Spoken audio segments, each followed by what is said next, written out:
प्राप्त करने के लिए अन्न, अन्न के बाद जल, पहले अन्न का त्याग किया, फिर पत्ते वगैरह ग्रहण कर लेती हैं, फिर पत्ते का भी त्याग कर दिया केवल जल पर, फिर केवल जल का भी त्याग कर दिया वायु पीकर, फिर वायु का भी त्याग कर दिया और नासाभ्यंतरचारिणा, न श्वास ले रही हैं और जब लेंगी नहीं तो छोड़ेंगी कहां से, एकदम कुंभक प्राणायाम करके और जब समाधिस्थ हुई तो साधक जब अपने शरीर के भीतर के प्राण को संयमित करके स्थिर कर देता है तो बाहर की भी ये जो प्राणवायु है ये स्तंभित हो जाती है।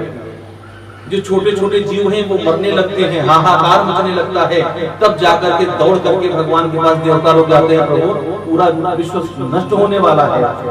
तब वो कहते हैं मेरा कलाबद्ध तपस्या कर रहा है, धूत तपस्या कर रहा है, जाते हैं आशीर्वाद देते हैं, फिर से संचार प्रारंभ होता है वायु का। कहने का तात्पर्य क्या है, जब मैया पार्वती इतना घनघोर तप की, भगवान महादेव की कृपा उनके ऊपर हुई। अब आप ध्यान दीजिए, भगवती पार्वती के साथ विवाह हुआ, कैलाश पर दोनों बैठे हैं और बैठे हुए भगवान महादेव भगवती पार्वती को तंत्र का उपदेश कर रहे हैं और उपदेश करते करते भगवती पार्वती क्या की, सो गई। सुने नहीं कथा, नहीं सुने? देवों देव महादेव सीरियल देखे हैं, ये वाला एपिसोड नहीं देखे क्या? वो तंत्र का उपदेश करते रहते हैं, भगवती पार्वती सो जाती है। भगवान बोले थे कि हमारे प्रत्येक प्रश्न का मतलब हुंकारी भरती रहना बीच बीच में, हुंकारी नहीं भरी, भगवान का ध्यान होता, वो तो आंख बंद करके बोले चले जा रहे हैं, और हम अगर आंख खोल के न बोले तो आप सभी समाधिस्थ हो जाएंगे। इसलिए हमें शरीर की चेष्टा से बोलना होता है। अब महादेव तो महादेव, वो आंख बंद किए, सोचे कि पार्वती इतनी तपस्या की हैं, तो ये तो सुन रही है। और वहां पर बैठे हुए थे सुखदेव जी, और दो प्रकार की कथाएं हैं। एक में आता है कि एक मछली रहती है, वो दो क्या तीन कथाएं हैं। एक में एक हंस सुनता है, दूसरे में एक मत्स्य सुनती है मछली, और तीसरे में सुखदेव जी। तो सुखदेव जी क्या सोचे कि इतनी बढ़िया अमर कथा चल रही है और पार्वती जी सो रही हैं, भगवान को मालूम होगा तो कथा हो जाएगी बंद, इसलिए वो हुंकारी भरते रहते। भगवान जी जब कुछ करते तो अब महादेव सुनाते चले गए। वो कथा सुनने के बाद कोई भी प्राणी मृत नहीं हो सकता। तो सुखदेव जी आज भी, अब जब भगवान देखे कि ये तो सुख सुन रहा है, ये सुख हुंकारी बढ़ रहा था, तो पहले तो सुख के पीछे मारे। तो सुखदेव जी क्या किए, जा करके गर्भ में प्रविष्ट हो गए। अच्छा, पार्वती जी को क्या कहे, चेतावनी दिए, देखो देवी ऐसे अगर सोती रहोगी तो हम इतना महत्वपूर्ण विषय तुम्हें बताएंगे नहीं, और जब तक ये विषय सुनोगी नहीं तब तक तुम्हारा कल्याण होने वाला नहीं है। पार्वती जी क्षमा याचना की, अब भूल नहीं होगी भगवान, अब आप फिर से शुरू करिए। फिर कथा शुरू हुई। आप लोग ध्यान देंगे कि जब जब कोई बहुत इंटरेस्टिंग आप पुस्तक पढ़ रहे हो तो बड़ी बढ़िया नींद आती है कि नहीं? किताब ऐसे लेकर के पढ़ रहे हैं, किताब का हाथ से छूट गया तो पता ही नहीं होता है ना। जब जब आपका चित्त एकाग्र होगा तो पहला घटना घटित होगा कि नींद आ जाएगी। तो अब जब कथा सुन रही हैं तो चारों तरफ से चित्त को खींच करके मन बुद्धि अहंकार को लगाया किसमें, कथा में, और कथा में मन इतना लगा कि नींद आ गया। भगवान ने चेतावनी दी थी कि देवी देखो अब अगर भूल हुई तो फिर तुम्हें हमारे श्राप को सहना पड़ेगा। भगवान क्रोधित हो जाते हैं, भगवती पार्वती को श्राप दिए कि जाओ तुम मृत्यु लोक में जन्म लो। अब आप सोचिए कितनी घनघोर तपश्चर्या करने के बाद ये दशा है। ठीक है, तो दक्षिण भारत में भगवती पार्वती मछुआरे के यहाँ जन्म लिया। किसके यहाँ? मछुआरे के यहाँ। क्यों? कायदे से तो ब्राह्मण के यहाँ जन्म लेना था, क्षत्रिय के यहाँ, वैश्य के यहाँ जन्म लेना था, मछुआरे के यहाँ क्यों लेना?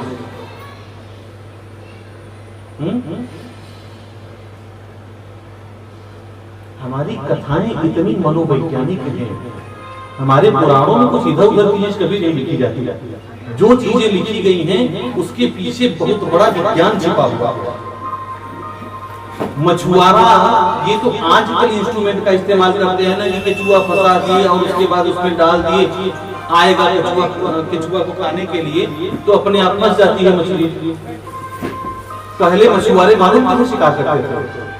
पहले मछुआरे पिन लिए रहते थे और उस पिन को फेंक करके मछली को खींच लेते थे। कैसे?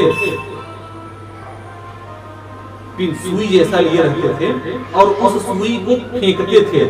अब हमें ये बताइए कि जलचरों में सबसे ज्यादा चंचल कौन है? मछली से ज्यादा चंचल कोई है? हम लोग उदाहरण भी देते हैं, कहाँ मछली की तरह मचल रहे हैं, अरे थोड़ी देर स्थिर तो रहिए, कहते हैं ना। सबसे ज्यादा चंचल कौन है? मछली। यदि मछली का कोई शिकार करने की कला से युक्त है तो आधा से ज्यादा तो योगी वो जन्मतः है, आधा से ज्यादा योगी वो जन्मतः है, उसको अभ्यास पहले से ही है। क्यों? क्योंकि मछली का शिकार करने के लिए मछुआरे के पास ऐसी योग्यता होनी चाहिए कि वो कान से कुछ और न सुन रहा हो, नहीं ध्यान उधर चला जाएगा, मछली को नहीं मार पाएगा। यानी आंख, नाक, कान सब कुछ एकाग्र हो जाए केवल मछली पर, और फिर वो जैसे बगुला मछली को पकड़ता है, एकदम स्थिर रहता है, सबसे डालेगा और खींच लेता है। ऐसे ही मछुआरा वो पिन फेंका और खींच लिया।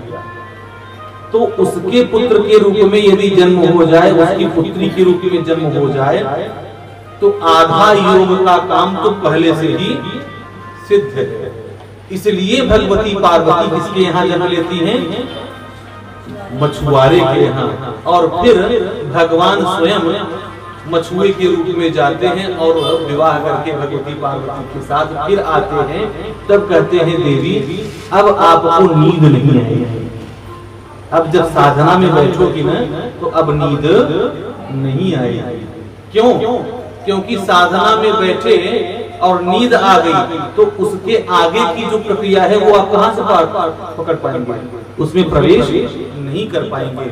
इसलिए आवश्यकता है कि जब साधना में बैठे तो धीरे धीरे करते करते फिर नींद को भी अतिक्रांत करना है, लांघ जाना है। अगर नींद आ गई तो फिर आप समाधिस्थ योग नहीं सिद्ध कर पाएंगे, आप योगी नहीं बन पाएंगे। बोलिए सच्चिदानंद भगवान की। भगवान का जन्म हुआ कहाँ? गोकुल में। कहाँ हुआ था? मथुरा में। अच्छा, कारागार। तो हमने बताया 2 कारागार। अब तीसरा कारागार क्या है? कारण शरीर।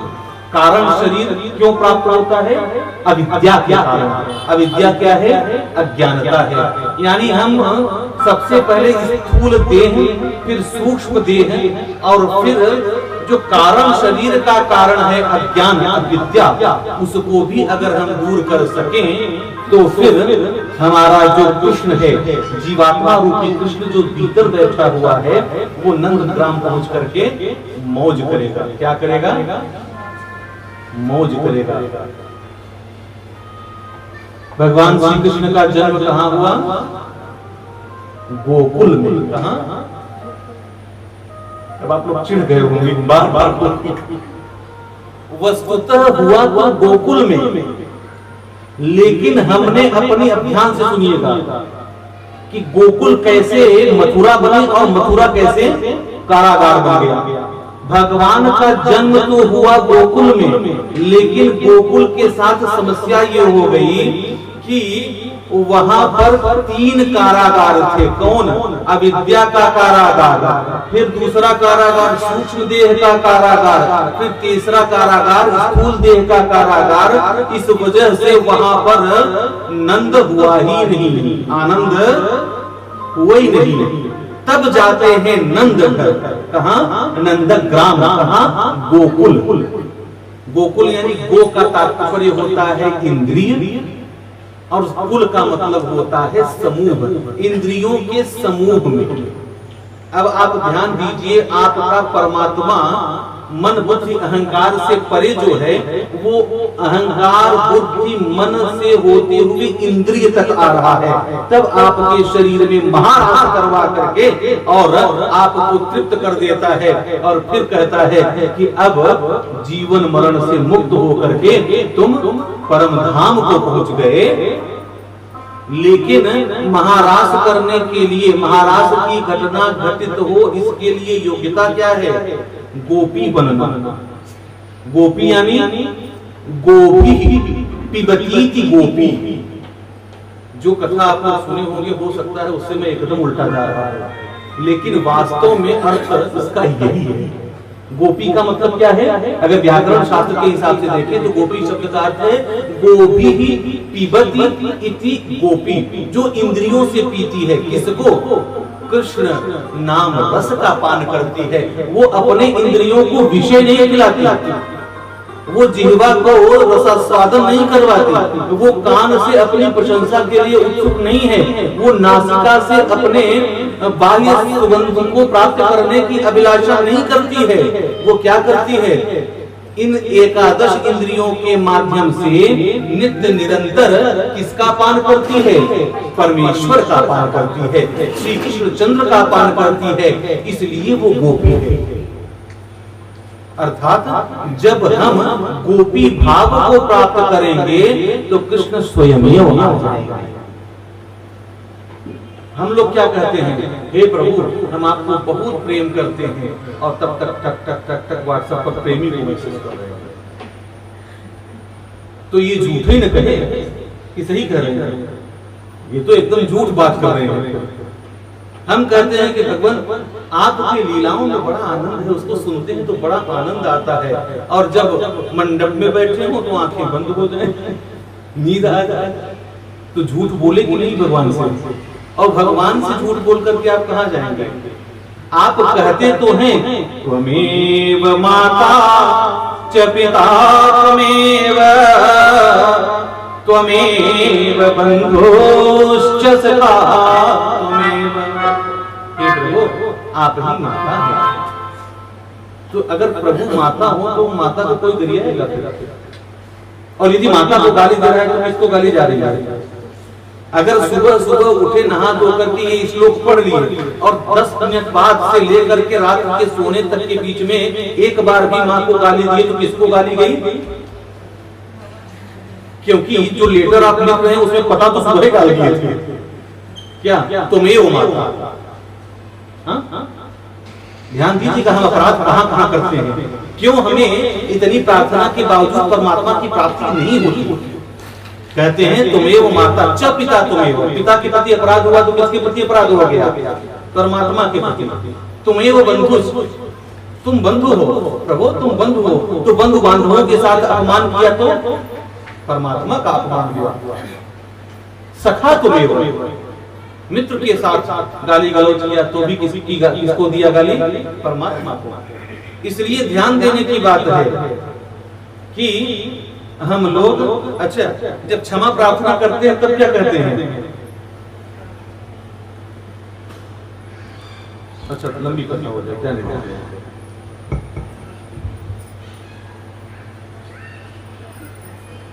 भगवान श्री कृष्ण का जन्म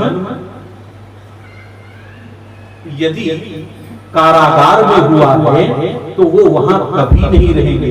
हम वास्तव में ये बताना चाह रहे थे। कारागार में हुआ है तो भगवान वहां ठहरेंगे नहीं। क्यों?